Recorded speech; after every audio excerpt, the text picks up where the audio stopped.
औज़ुबिल्लाहि मिनश्शैतानिर्रजीम बिस्मिल्लाहिर्रहमानिर्रहीम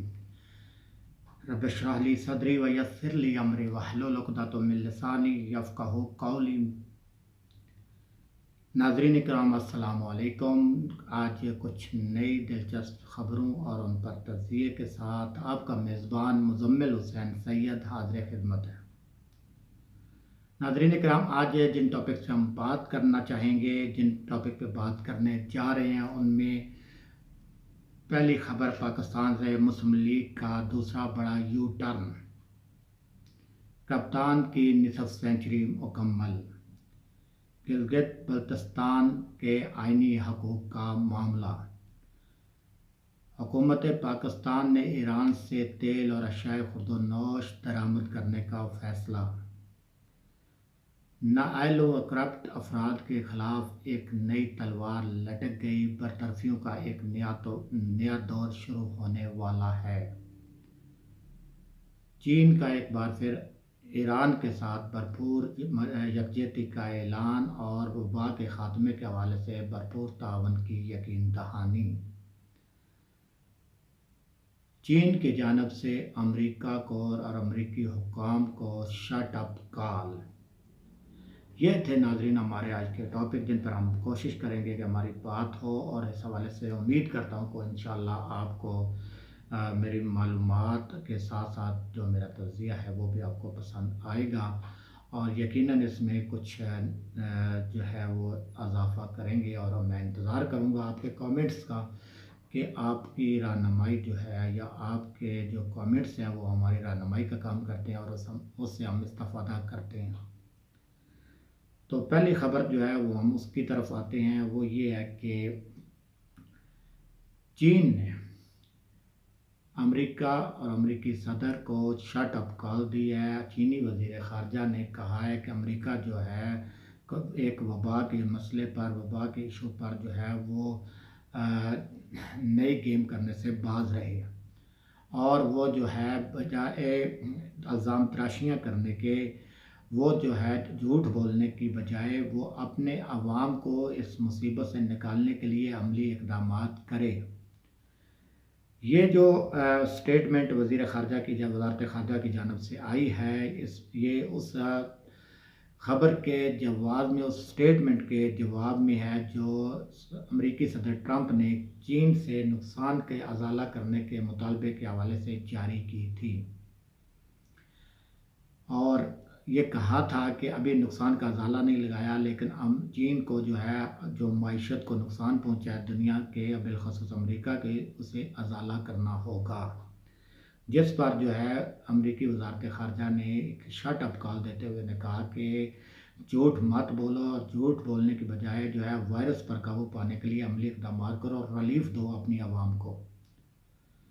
उसके बाद चीन ने जो है वो एक बार फिर ईरानी सदर से, चीनी सदर ने टेलीफोनिक कॉल पर जो है डिस्कशन किया, और उनको ईरान को जो है वो भरपूर जो है माली और इखलाकी और तिब्बी इमदाद के हवाले से भरपूर सपोर्ट करने का ऐलान किया है,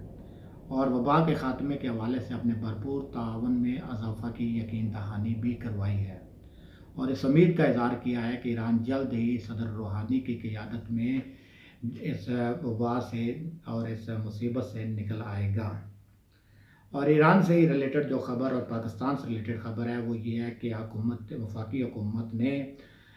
ईरान के साथ बॉर्डर खोलने का फ़ैसला किया, और ये बॉर्डर हफ्ते में 3 दिन खुला करेगा, और इस हवाले से ईरान से तेल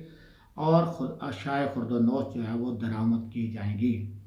और ये 3 दिन के जो है 3 दिन के अंदर जो है वो रोज़ाना की बुनियाद पर 20 ट्रेलर जो है अशियाए खुर्दोनोश और इसके अलावा ईरानी तेल जो है वो दरामद किया जाएगा। उसके बाद हम आ जाते हैं उस ख़बर के ऊपर जो मुस्लिम लीग के नून के यू टर्न के हवाले से है। वो ये है कि मुस्लिम लीग नून ने एक बार फिर यू टर्न लिया है। पहले वो यू टर्न ले चुके थे और उन्हें एहसास हो चुका है कि जिस तरह की वो लैंग्वेज या जिस तरह के वो उनका बयानिया है वो किसी तौर पर पाकिस्तानी अवाम कबूल करने के लिए तैयार नहीं है, लिहाजा उसमें रद्दोबदल की ज़रूरत है। और पहला यू टर्न मियां नवाज शरीफ साहब ने उस वक्त लिया जब जनरल बाजवा की एक्सटेंशन के मामले पर कानून साजी का मरला सर होने जा रहा था। तो उस वक़्त उन्होंने अपने अरकान को गैर मशरूत तौर पर जो है इस तरमीम की फ़ेवर में वोट डालने का कहा था। नाज़रीन, आपको याद रखना चाहिए, याद रहना चाहिए कि कई बार जो है वो ये तंज़ किया जाता रहा इमरान खान के ऊपर कि वो ये इमरान खान की हुकूमत जो है यू टर्न हुकूमत है और ये यू टर्न के अलावा इससे कुछ नहीं आता। लेकिन अब यू टर्न के हवाले से ख़ुद जो है मुस्लिम लीग नून जो है इस रास्ते पर चली है और अब वो जो इमरान खान को ताने देते थे उनका क्या बनेगा। मुस्लिम लीग ने दूसरा जो यू टर्न लिया है उसमें एक वादे तौर पर जो है साबिक़ वज़ीर आज़म शाहिद खाकान अब्बासी के ज़रिए एक स्टेटमेंट दी गई है जो मरियम जो गालबन ज़राए हमारे कहते हैं मरियम नवाज़ को एतमाद में लेकर दी गई और मियाँ नवाज़ शरीफ को एतमाद में लेकर दी गई है। वो ये कि हम जो है वो मिलिट्री इस्टेब्लिशमेंट या किसी भी हुकूमती अदारे के साथ जो है वो चपकलश नहीं चाहते, हमारी कोई चपकलश नहीं है, हमारी कोई कशीदगी नहीं। लेकिन इसके बावजूद कोई अगर अदारा ये समझता है कि कोई इस तरह का मामला है तो हम जो है उस मामले को, उस खामी को दूर करने के लिए तैयार हैं और मिल बैठकर बात करने के लिए तैयार हैं। तो इस लिहाज से अब जो बयानिया था वोट को इज़्ज़त दो और जो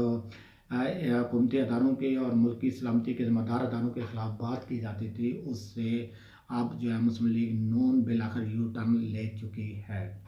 इसके बाद हम खबर पे आते हैं जी कि कप्तान ने अपनी निस्फ सेंचुरी मुकम्मल कर ली। वो खबर इस तरह से है कि शबली फराज के हलफनामे के बाद काबीना की तादाद 50 तक पहुँच गई है, जिसमें 27 वज़रा जबकि गैर मुंतखब 18 वज़राए ममलिकत 4 और मशीर 4 शामिल हैं और उसके साथ साथ ये तादाद जो है वो अब 50 को टच कर गई है। और यूँ जो है कप्तान के इस हवाले से काबीना के हवाले से निस्फ सेंचुरी मुकम्मल हो चुकी है।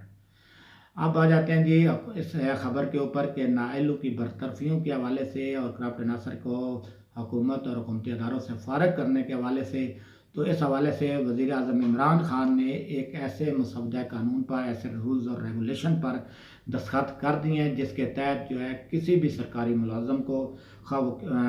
किसी भी स्केल का हो, 22वें स्केल का हो, 21वें स्केल का हो, 19वें स्केल का हो या 20वें स्केल का हो, अगर वो करप्ट है और या उसके ख़िलाफ़ कोई इंक्वायरी हुई है, नाअहली साबित हुई है या ये है कि वो काम नहीं कर रहा और प्रॉपर तरीके से जैसे काम करना चाहिए वो उस एक्टिविटी में प्रॉपर जो है वो इन्वॉल्व नहीं होता और अपना काम जानतदारी के साथ नहीं कर रहा, तो ऐसे मुलाजमीन को और ऐसे हुकूमती अदारों के अहम अहदेदारों और हुकाम को जो है वो इस रूल और रेगुलेशन के तहत जो है वो फ़ारिग और बरतरफ कर दिया जाएगा और उनको कबल अज़ वक्त रिटायरमेंट भी दी जा सकती है। अब हम आ जाते हैं इस टॉपिक पे जो गिलगित बल्तिस्तान के यानी हकूक़ के मामले के हवाले से। गुज़श्ता रोज़ सुप्रीम कोर्ट के 7 रुकनी लार्जर बेंच ने गिलगित बल्तिस्तान की आईनी हैसियत और वहाँ पर इंतखाबात के इनेकाद के हवाले से जो है वो एक मुकदमे की समाअत की और जिसमें उन्होंने हुकूमत पाकिस्तान पर शदीद बरहमी का इज़हार करते हुए कहा कि अब तक 2019 में हम फैसला दे चुके हैं और 2019 से लेकर अब तक कानून साजी क्यों नहीं हो सकी, इसका जवाब दिया जाए और मज़ीद जो है जवाब तलबी के साथ मज़ीद समाअत जो है वो मुलतवी कर दी गई है। याद रहे कि ये गिलगित बल्तिस्तान वो हमारा खित्ता है जो स्ट्रेटेजिक लिहाज से पाकिस्तान का अहम तरीन इलाका है जुग्राफियाई हदूद अरबे के अतबार से, और इसके साथ साथ वहाँ के अवाम के अखलास में, वतन दोस्ती में, हुब्बुल वतनी में कोई सानी नहीं है। वहाँ के जो अफराद हैं वो मुल्क के लिए लड़ने, मरने और करने के लिए तैयार हैं, लेकिन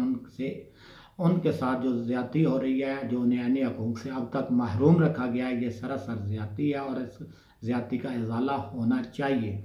इतना अरसा गुजर जाने के बावजूद उस गिलगित बल्तिस्तान की सरजमी का बेआइन रहना ये कहाँ का इंसाफ है। ये अक़वाम मुत्तहिदा के चार्टर के भी मुनाफी है और पाकिस्तान के और दुनिया के मुरवजा क़वानीन की भी नफ़ी और अखलाकी तौर पर भी दुरुस्त नहीं है, क्योंकि गिलगित बल्तिस्तान के अवाम ने डोगरा राज से आज़ादी हासिल करने के बाद अपनी रियासत को एक तश्त में रख कर पाकिस्तान के साथ पाकिस्तानी हुकाम के हवाले किया और हालात का ऐलान किया। उस दिन से लेकर अब तक जो है वो मुसलसल आइनी तौर पर आइनी हकूक़ से महरूम है और आइनी हकूक़ के हवाले से उनके जो मामलात हैं, जो सुप्रीम कोर्ट फ़ैसला भी दे चुकी है, उस फ़ैसले के हवाले से कोई इक़दामात सामने नहीं आ सके,